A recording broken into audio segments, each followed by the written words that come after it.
యాదాద్రి భువనగిరి జిల్లాలోని భువనగిరి ఖిల్లా అభివృద్ధి పనులను పర్యాటక శాఖ మంత్రి జూపల్లి కృష్ణారావు పరిశీలించారు.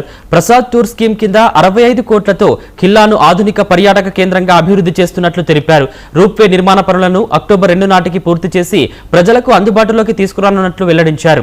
తెలంగాణ పర్యాటక రంగాన్ని జాతీయ స్థాయిలో ముందంజలో నిలిపేలా ప్రభుత్వం చర్యలు చేపడుతోందని మంత్రి పేర్కొన్నారు. అది కూడా అన్ని పనులు ఒకేసారి ప్రారంభమయ్యే విధంగా పూర్తి చేస్తే అసలు మీరు హైదరాబాద్ అంటే కనపడుతుంది. రోజుకు వందలు కాదు వేలాది మంది. రెండవది ఏంటంటే ఒకవైపున యొక్క భువనగిరి ఫోర్టు పక్కనే యాదాద్రి, ఇంకా ముందు పోతే స్వర్ణగిరి, కోలనుపాక, ఈ మొత్తం టూరిజం సర్క్యూట్గా డెవలప్ చేసే కార్యక్రమం చేస్తా ఉన్నాం.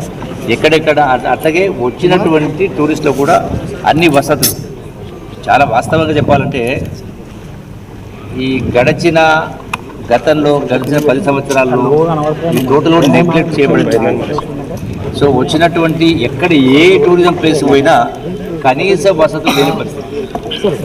సో వాటన్నిటిని కూడా ఇప్పుడు కొత్తగా మంజూరు ఇస్తా ఉన్నాం. గౌరవ పార్లమెంట్ సభ్యులు చామల కిరణ్ కుమార్ రెడ్డి గారు, అట్లాగే గౌరవ శాసనసభ్యులు అనిల్ కుమార్ రెడ్డి గారు, అట్లాగే మున్సిపల్ చైర్మన్ గారు, ఇతర మిత్రులు, మీడియా మిత్రులందరికీ నమస్కారం.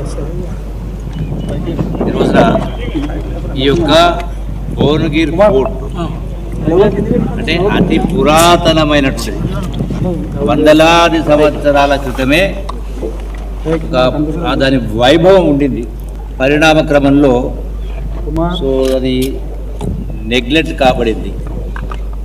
అందుకే ఈ భువనగిరి